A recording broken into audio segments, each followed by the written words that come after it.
اللہ اللہ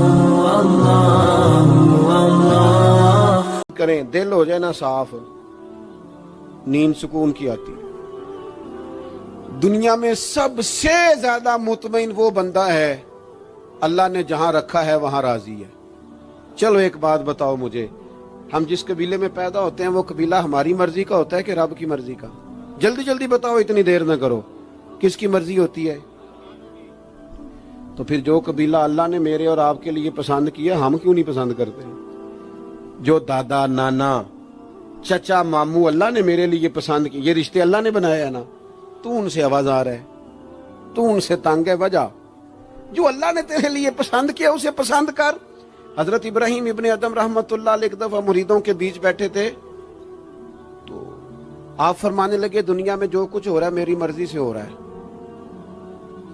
بعض بندے پریشان بھی ہو جاتے ہیں جلدی کہ اتنا بڑا دعویٰ کر دیا ہے، تو آپ ہنس پڑے، فرمانے لگے اگلی بات بھی سن لو پھر کوئی تبصرہ کرنا۔ فرمانے لگے جو کچھ ہو رہا ہے میری مرضی سے ہو رہا ہے، کیونکہ میری وہی مرضی ہے جو میرے رب کی مرضی ہے۔ میں نے اپنی مرضی اپنے رب کی مرضی میں فنا کر دی۔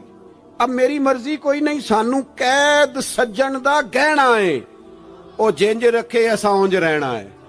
ہم نے چھوڑ دی اپنی مرضی، اپنا ہے ہی کچھ نہیں۔ ہم نے نہ کبھی قطرے پہ غور کیا اور نہ دریا دیکھا، بس جہاں تیری جھلک دیکھی وہیں ڈوب گئے۔ چھوڑ دو یہ اس نے یہ کیوں کر دیا۔ وہ خواجہ نظام الدین صاحب محبوب الہی رحمت اللہ علیہ کے ایک مرید نے ایک دفعہ آ کے کہا حضور بڑی ہو گئی، درگزر فقیری درویشی بڑی ہو گئی، اب جو میرے رستے میں کانٹے بچھائے گا میں بھی اس کے رستے میں بچھاؤں گا۔ وہ بڑے غصے سے بول رہا تھا، فقیر فقیر ہوتے ہیں۔ خواجہ صاحب ہنس پڑے، فرمانے لگے پتر تو زیادہ ہی ناراض ہو گیا ہے۔ کہنے لگا نہیں حضور ہمیں کچھ کرنا نہیں آتا، ہمیں بھی سارا ہی پتا ہے، سٹ تے پکھڑا کوار گندل اسی اور بھی بوٹیاں جاننے ہاں، ہمیں بھی سارا ہی پتا ہے، نمٹ نہیں لینا سویرے۔ جو ہمارے رستے میں کانٹے بچھائے گا سویرے اس کی گلی میں بھی بچھے ہوں گے۔ تو حضرت محبوب الہی فرمانے لگے پتر آدھے رستے میں تیری ضد میں وہ کانٹے بچھا دے گا اور آدھے میں تو اس کی ضد میں بچھا دے گا، تو پھر تو جو عام راہگیر ہوں گے ان کے بھی پیر زخمی ہوں گے۔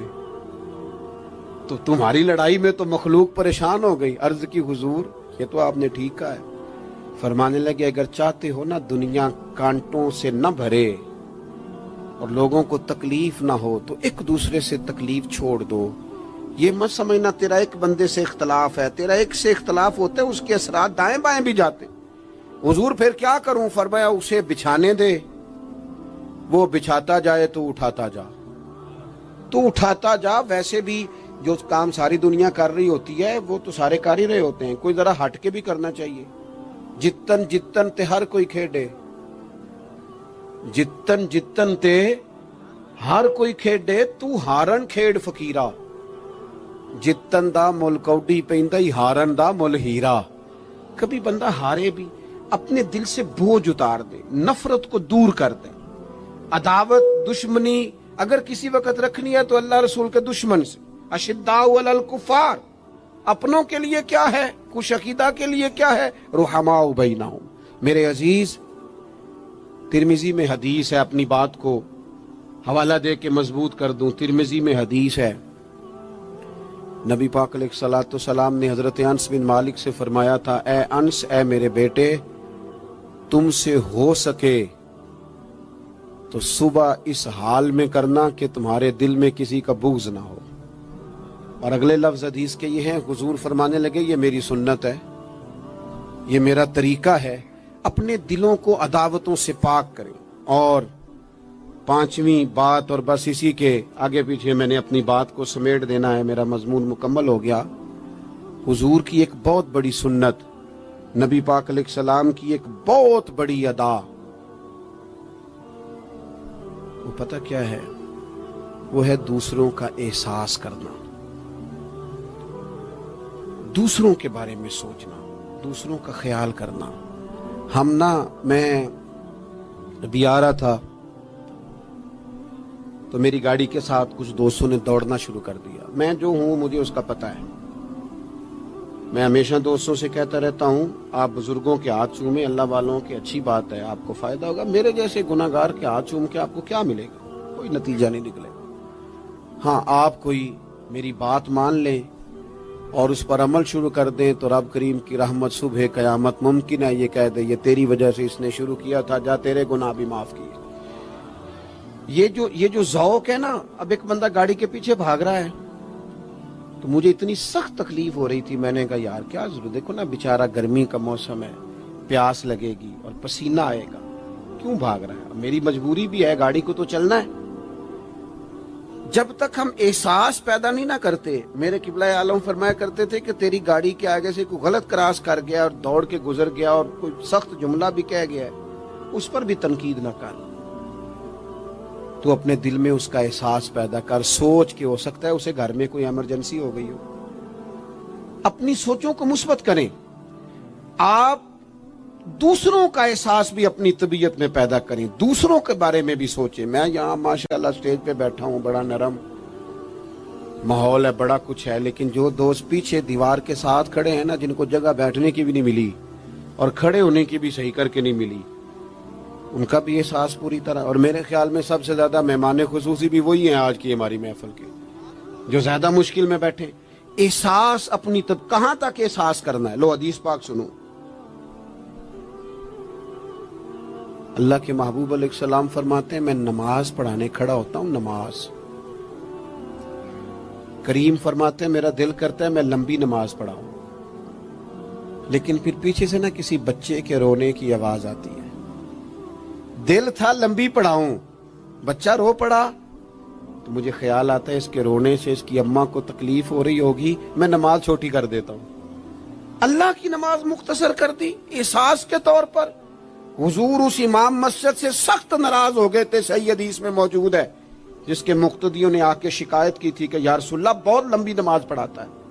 یہاں تو لوگ احساس ہی نہیں کرتے میرے بھائی، یہاں تو احساس ہی نہیں کرتے. یہاں تو میں آیا ہوں نا رات کے 1 بجے محفل میں، تو میری طرح کے لوگ تہاڈا ذوق ہی نہیں، تسی سبحان اللہ ہی نہیں آندے، تسی ہاتھ ہی نہیں کھڑے کر دے. او بھائی تو نہیں آیا ہے، تو ٹر جانا ہے اپنا سارا سمیٹ کے پیسے گنا کے. اتنے بیچارے مغرب دے بیٹھے نے، ان کا ذوق تو اپنا ذوق بھی بیان کرنا، آنا تو بھی اسی وقت محفل میں جب سارے آئے ہیں تے نالے تو تے گل کر کے آیا میں انہیں ہزار لینا ہے تے مفت آئے نے سارے بیچارے. اس لیے ہو سکتا ہے ان کا عشق تجھ سے زیادہ ہو. کروں مدح اہل دول رضا اور پڑے اس بلا میں میری بلا، میں گدا ہوں اپنے کریم کا، یہ میرا دین ہے کوئی پارا انا نہیں. اس لیے میرے عزیز احساس دوسروں کا پیدا کرے اپنی طبیعت. ہم نا احساس نہیں کرتے، خدا را احساس کرو. ٹھیک ہے پریشانیاں ہیں، لیکن میں جوان سے کہوں گا تو نوجوان ہے، باہر تجھے ٹینشنیں ہیں، کاروبار کی مسائل ہیں، پریشانیاں ہیں، لیکن اللہ نے تجھے جوان کیا ہے نا، حوصلہ دیا ہے نا، تو باہر کی ٹینشنیں باہر چھوڑ کے آیا کر. گھر تیرے ابا جی انتظار کر رہے ہیں، ان کے پاس بیٹھ، ان کا دکھ سن، حوصلہ بڑا کر. پھر گھر کے اندر تیری اماں بیٹھی ہے، اس نے تیرے سے بات کرنی ہے، کئی باتیں سنانی ہے. تیرا بیٹا ہے وہ دوڑ کے آیا ابا ابا کہتے اور تو کہتا لے جا میری طبیعت نہیں ٹھیک. دنیا میں سب سے مصروف وقت رسول کریم نے گزارا ہے، لیکن حضور تو غلاموں کی بات بھی سنتے، حضور تو گھر والوں کو وقت بھی دیتے. سیدہ عائشہ صدیقہ فرماتی ہیں جب تک گھر میں رہتے گھر کا کوئی کام ہی کرتے رہتے. اور حضور تو نواسوں کو ٹائم دیتے، نماز کے وقت بھی ساتھ لے جاتے. کیوں ہم اپنے آپ سے دوسروں کا احساس نکال بیٹھیں، دوسروں کے بارے میں تھوڑا احساس. آپ تھوڑے دن پہلے نا، کچھ عرصہ پہلے کچھ لوگ آگے میرے پاس کہنے لگے کہ کوئی طالب علم کوئی عالم مل جائے مدرسے میں سے آپ کے، اور ہم نے نا وہاں اپنے ہاں امامت کے لیے اور جمعہ کے لیے اس کو لے جانا ہے. میں نے کسی طالب علم سے کہا چلے جاؤ. وہ کہنے لگے تنخواہ کتنی دینی ہے؟ میں نے کہا کوئی زیادہ نہیں، جتنا آپ کے گھر کا خرچہ ہے اتنا اس کو بھی دے دیں. وہ پریشان ہو گیا جی میں تسی نہیں سارے ہو گئے، تو اتنے پیسے دے دیں جتنا ہمارا خرچہ ہے. ہم تو صاحب ہوتے ہیں، اس کو کیسے دے دیں یہ والا خرچہ؟ تو کہنے لگے نہیں جی وہ تو ٹھیک ہے تسی کوئی 10 چھڑو. اور میں نے کہا میں آپ کو وہ بتا رہا ہوں جو حضرت صدیق اکبر نے بتایا ہے. آپ کی تنخواہ کتنی لگائیں؟ کہا درمیانے مہاجر کا جتنا خرچہ ہے نا اتنا میرا بھی لگا دو. حضور گزارا نہ ہوا فرمایا میں لوگوں کی تنخواہیں بڑھا دوں گا، جہاں سب کا گزارا ہوگا ابو بکر کا بھی ہو جائے گا. یہ کیا بات ہوئی کہ تیرا گزارا نہیں ہوتا تو مزدور کا کیسے ہوتا ہے؟ غریب آدمی کا احساس جب تک تجھے دوسروں کا پیدا نہیں ہوتا